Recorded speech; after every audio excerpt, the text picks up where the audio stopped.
Muitas vezes nos perguntamos quais maravilhas podemos encontrar ao explorarmos o espaço. Que novas civilizações podemos encontrar?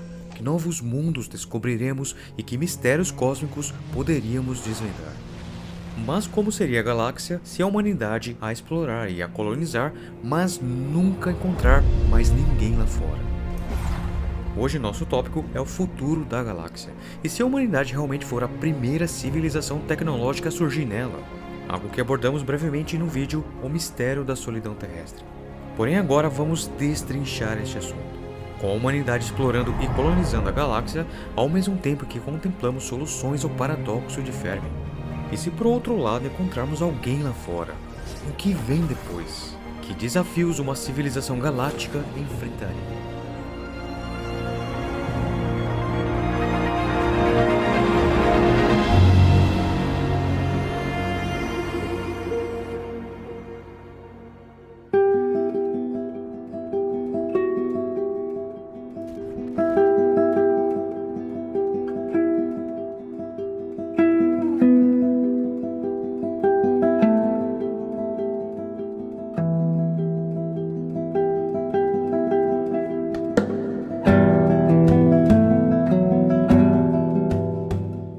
Olá e bem-vindos ao Expansão Astronauta, e hoje damos continuidade à nossa jornada ao tópico Paradoxo de Fermi, ou onde estão todas as outras civilizações do universo.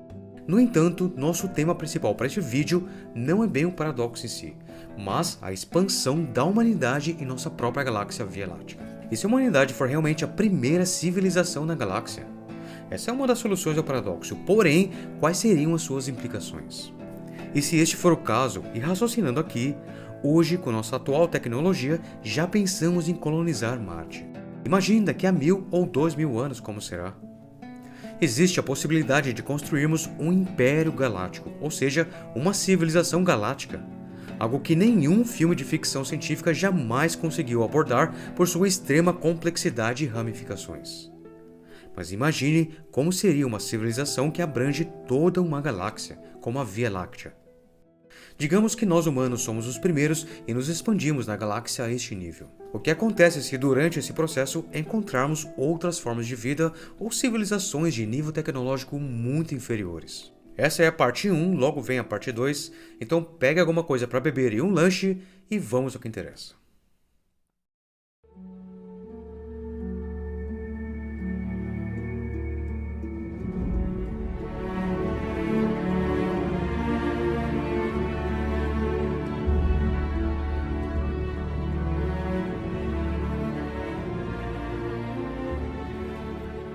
Para iniciarmos o vídeo, primeiro devemos discutir o paradoxo de Fermi. É claro que o paradoxo de Fermi tornou-se um tópico familiar para nós expansionistas, mas a discussão tende a se concentrar principalmente nas razões pelas quais as civilizações alienígenas não estão sendo avistadas por nós. O cerne do paradoxo de Fermi é que, simplesmente, parece peculiar que em um universo tão antigo e gigantesco como o nosso, possa estar ausente de outra forma de vida inteligente. Bem, isso parece paradoxal. Muitas soluções foram propostas para lidar com isso, e ao longo desta série vamos ver cada uma delas. No entanto, a maioria dessas hipóteses se concentra no porquê essas civilizações surgem com frequência no universo, mas não podem ser avistadas por nós porque são difíceis de ver ou deixaram de existir.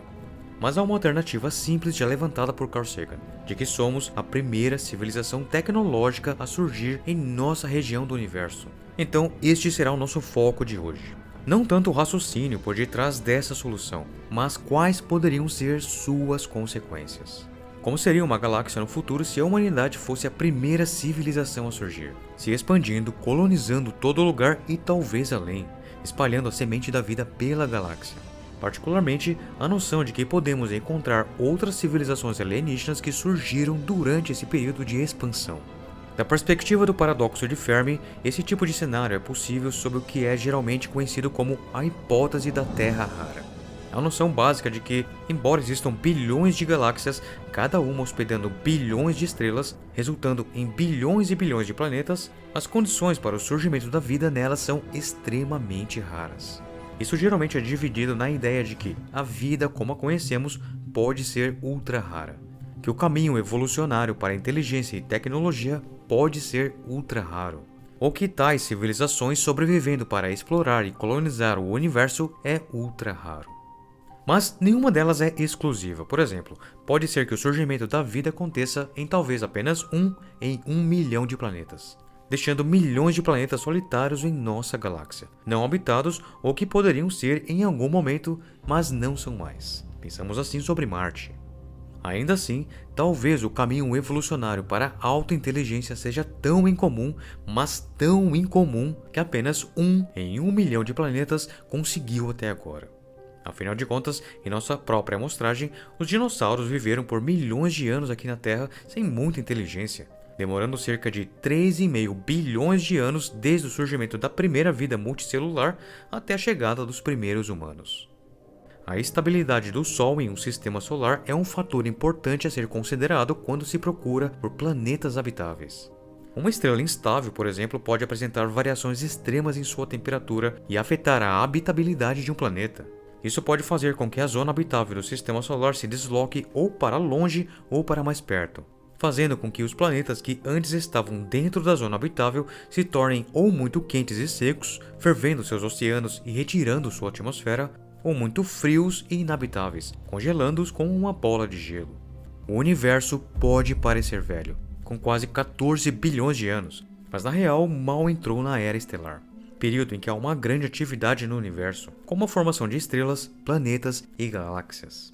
Ou seja, as estrelas se formarão regularmente por pelo menos 1 trilhão de anos, segundo estimativas, e os átomos mais pesados necessários para planetas rochosos e bioquímica continuarão a se formar e se tornar mais comum com o passar do tempo.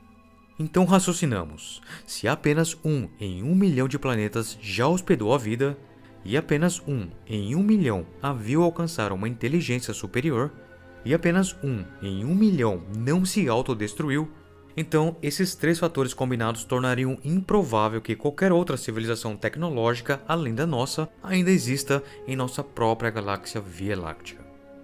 Essas barreiras à formação da vida e ao alcance da inteligência e à não autodestruição são chamadas coletivamente de filtros, e frequentemente as referimos como grandes filtros. Um determinado filtro que é particularmente improvável, como probabilidades de loteria. Uma das sugeridas é que, mesmo que a inteligência se desenvolva com bastante frequência, isso não leva necessariamente ao pensamento abstrato e à consciência da própria existência, muito menos a uma tecnologia séria. Afinal, existem muitas espécies na Terra que têm cérebros bastante grandes e os tiveram tanto quanto vários hominídeos, mas não fizeram muito com eles. Mesmo dos hominídeos, a humanidade e seus primos ou predecessores há muito extintos como o Neandertal e o Homo erectus tinham cérebros bastante paralelos ao nosso por muitos milhares de anos. Sem fazer muito tecnologicamente, temos fogo há cerca de 1 milhão de anos, mas o uso do fogo para cerâmica metalúrgica é bastante recente. E é totalmente possível que muitas civilizações nunca sigam o caminho da alta tecnologia como sendo algo inevitável, como costumamos pensar. De fato, temos muitos exemplos históricos, todos vindo de muito tempo depois que a nossa civilização já havia abraçado muita tecnologia e inovação, como a Roma Antiga, onde as novas tecnologias simplesmente não eram usadas, embora conhecessem seus benefícios e não duvidassem da eficácia da tecnologia, como aquedutos e sistemas de esgoto, utilizados em poucos locais. Nós que vivemos hoje em dia conhecemos muito bem as vantagens da tecnologia, mas também seus perigos. E ao contrário de nossos ancestrais, não precisamos nos preocupar particularmente em morrer jovens de doença, fome ou outras dificuldades se recusarmos a abraçar uma nova, como a inteligência artificial. Portanto, se uma civilização se recusaram a usar tecnologia benéfica, mesmo tendo que suportar essas dificuldades, pode ser plausível que alguns optem por evitar uma tecnologia nova, ou mesmo todo o progresso posterior por medo de consequências de usá-la, e raciocinar que as coisas estão boas o suficiente como estão. Esse medo representa um dos nossos 2 filtros restantes ao paradoxo de Fermi que a humanidade ainda não atingiu, de que podemos nos destruir antes de colonizar outros sistemas solares. A outra é que colonizar outros sistemas pode se tornar impossível, impraticável ou indesejável por algum motivo ainda não conhecido. Todos esses filtros se somam à hipótese geral da Terra rara para o paradoxo de Fermi, de que a galáxia parece ser um lugar vazio, não porque não podemos ver outras civilizações, mas porque simplesmente não há ninguém. Não tem nenhuma outra civilização.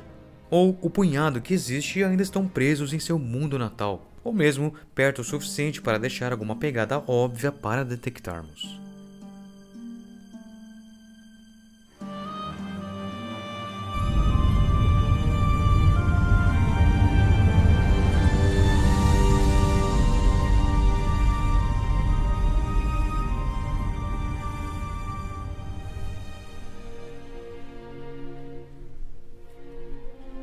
Tanto quanto podemos dizer, não é muito provável que a colonização de outros planetas em nosso próprio sistema solar seja uma barreira intransponível, ou que as pessoas se recusem a fazer. O instinto da exploração do ser humano é tão forte quanto da reprodução. E se você tem uma tecnologia para fazê-lo, pode ter certeza que irá fazer. Colonizar planetas próximos como Marte já permeia o pensamento comum, já outros sistemas solares ainda está fora de questão. A tecnologia atual, baseada na queima de combustíveis fósseis, não permite muito além, mas esta é a questão: tecnologias e civilizações evoluem, pelo menos em nosso paradigma. Também parece improvável que qualquer desastre natural possa destruir nossa civilização neste momento. Quanto a desastres não naturais, como a inteligência artificial ou a humanidade sendo substituída por ciborgues ou super-humanos geneticamente modificados, realisticamente, isso não importa muito para o paradoxo de Fermi, pois você geralmente está apenas substituindo uma espécie agressiva e avançada por outra que é ainda mais agressiva e avançada, e assim ainda melhor em colonizar a galáxia. Se estamos assumindo que uma galáxia é desprovida de vida, então temos todo lugar para nós mesmos. E embora esses planetas não sejam naturalmente hospitaleiros à vida como a conhecemos, deve haver bilhões que são muito mais fáceis de terraformar do que Marte ou Vênus. Alternativamente, se a galáxia não é desprovida de vida, apenas de civilizações tecnológicas, temos que decidir o que fazer com esses planetas habitados conforme a expansão acontece. De certa forma, o que pensamos que gostaríamos de fazer nos informa sobre o que os alienígenas podem fazer e é uma de nossas abordagens para o paradoxo de Fermi. Se faz sentido para nós fazer algo, pode ser provável que os alienígenas ou a futura humanidade também ajam dessa maneira. Claro, há limites para isso.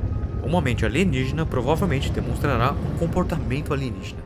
E vale lembrar que, embora nós mal possamos esperar para começar a explorar de verdade o cosmos, conhecer novas civilizações, aprender sobre elas e o que sabem sobre o universo, alguns de nossos próprios ancestrais não teriam compartilhado esse desejo inteiramente. Como nós, eles eram curiosos, uma característica que esperaríamos que qualquer civilização tecnológica compartilhasse. Mas naquela época, eles podem ter desejado encontrar novas civilizações para que pudessem pegar seus planetas e sacrificá-los ao Deus Sol em agradecimento. É muito provável que enviaremos sondas sofisticadas e automatizadas antes das ondas de colonização. Parece senso comum incluir nessas sondas uma capacidade de detectar planetas habitados para que não acabe acidentalmente terraformando um planeta em que outras criaturas já vivam. E aqui está o problema. À medida em que nos expandimos, possivelmente encontrando planetas habitados, mas não tecnológicos, obviamente ficaremos curiosos sobre eles. Também podemos decidir que precisamos protegê-los para que ninguém possa explorá-los ou adulterá-los. Mas a longo prazo, essa é uma política muito difícil de manter. Realisticamente, provavelmente impossível, já que estamos falando de muitos milhões de anos antes que qualquer civilização tecnológica possa surgir. É muito tempo para tentar manter qualquer coisa imutável. No entanto, é aqui que começamos a precisar falar sobre como humanidade é um termo provável de perder significado em relação a uma futura civilização galáctica. Aprimoramentos genéticos e a cibernética podem transformar o ser humano. Também a adaptação de humanos a outros planetas com gravidade, radiação, ciclos de dias e noites diferentes certamente irão impactar naturalmente na evolução e em mutações do corpo em gerações futuras, para melhor se adequar a um novo ambiente. Na série The Expanse, humanos nascidos no cinturão de asteroides após gerações são muito mais altos e possuem baixa tolerância à gravidade. A própria gravidade da Terra pode matá-los. Essa é a facção dos Belters, os nascidos no cinturão de asteroides. Eles mesmos não se consideram mais terráqueos. O que eu quero demonstrar aqui é que com o passar do tempo podemos facilmente ver um amplo espectro de divergência apenas dentro de um único sistema solar. Divergência não apenas de pensamento, mas também fisiologias. O tempo, em escala astronômica, é sempre difícil de colocar em perspectiva. É provavelmente por isso que tantos cenários de ficção científica ocorrem ou alguns séculos ou alguns milênios à frente no tempo. Mas imagine agora por um momento que a humanidade desencadeie sua primeira onda de naves coloniais no ano 2500 e que elas se movam para fora em uma esfera em expansão a cerca de 10% da velocidade da luz.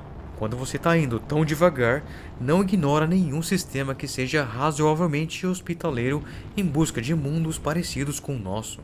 Então, no ano 3000, você já cobriu tudo a cerca de 50 anos-luz, ou 0,05% da Via Láctea. Uma partícula tão pequena que nem apareceria em um único pixel em um mapa galáctico.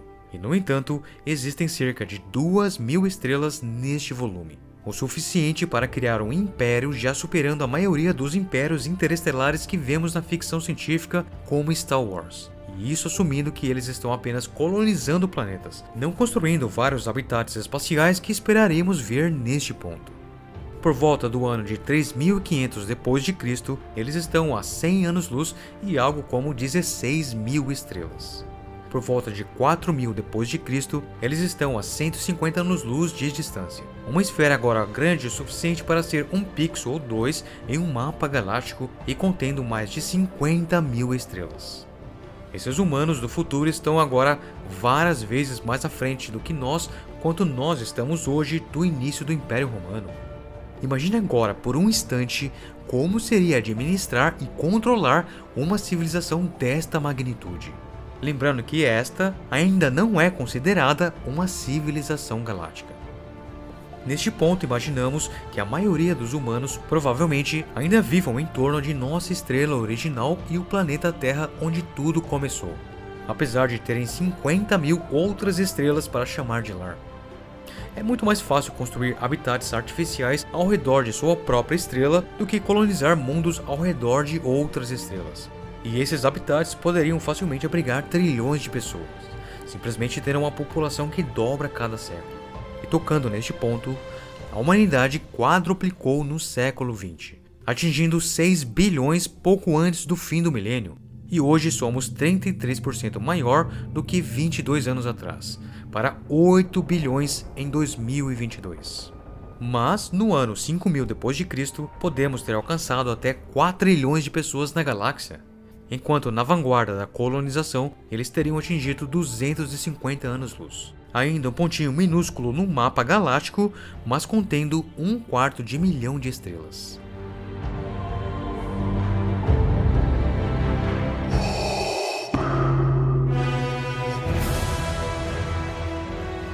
Mas perto da Terra, as coisas já estão divergindo enormemente. Colônias espalhadas pelo sistema solar que agora possuem pouco em comum formam facções. Eles podem ser uma pequena minoria de toda a civilização galáctica humana emergente neste momento. Mas cada uma dessas facções supera a humanidade do século XXI tanto em número quanto em tecnologia, e não mais vem o porquê de obedecer ordens humanas vindas da Terra. Aqueles humanos terrestres não entendem e não se importam com nossas necessidades.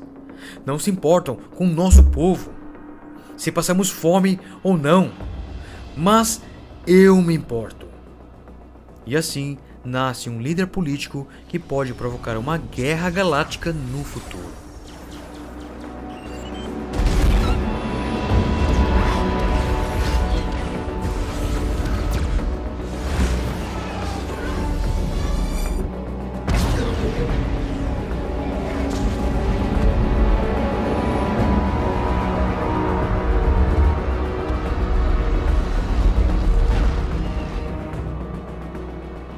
Agora, as coisas mudam drasticamente, e a imagem clássica da ficção científica se estilhaça totalmente.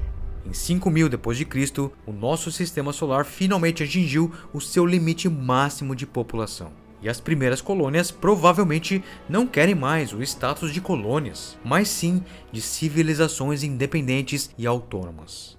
Onde séculos atrás havia necessidade de se manter em contato com a Terra e depender de recursos e suprimentos vindos de lá, agora essas novas civilizações, outrora colônias, começam a explorar e colonizar novos sistemas solares por conta própria, usando tecnologias avançadas de propulsão e terraformação.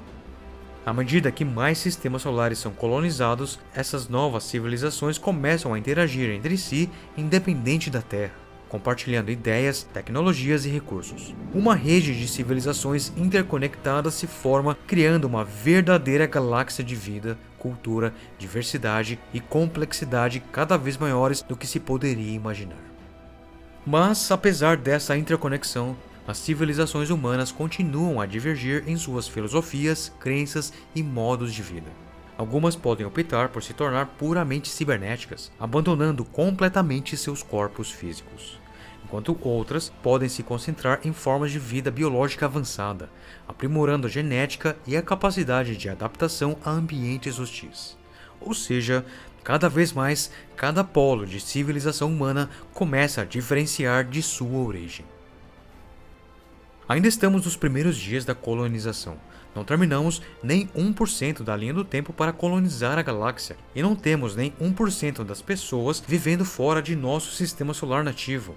E, no entanto, já vemos uma divergência inevitável, com incontáveis facções ao redor do nosso Sol, esperando para se ramificar ainda mais, e 1/4 de milhão de civilizações jovens começando a crescer e a se ramificar para envolver seu próprio Sol e se espalhar para novos, mesmo que, com toda a probabilidade, vastas armadas de naves coloniais lançadas da Terra continuem avançando.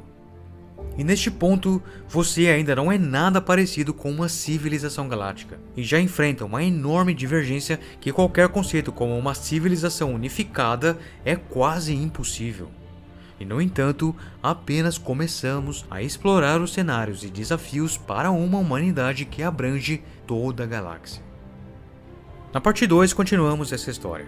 Tentar entender o quão grande é a galáxia é muito difícil, e acho que é o que prejudica muito a ficção científica nos filmes que tentam pintar um retrato das civilizações interestelares de nossa galáxia. Eles não estão absorvendo a escala absoluta das coisas e as implicações do que isto realmente significa para as civilizações. A única adaptação que vi até hoje que tenta fazer exatamente isto que discutimos aqui é a série Foundation, baseada nos livros de Isaac Asimov, o pai da ficção científica, que dispensa comentários. Então, se você gostou deste episódio, curta e compartilhe com outras pessoas. E para receber alertas quando este e novos episódios forem lançados, se inscreva no canal. Um grande abraço e um ótimo fim de semana.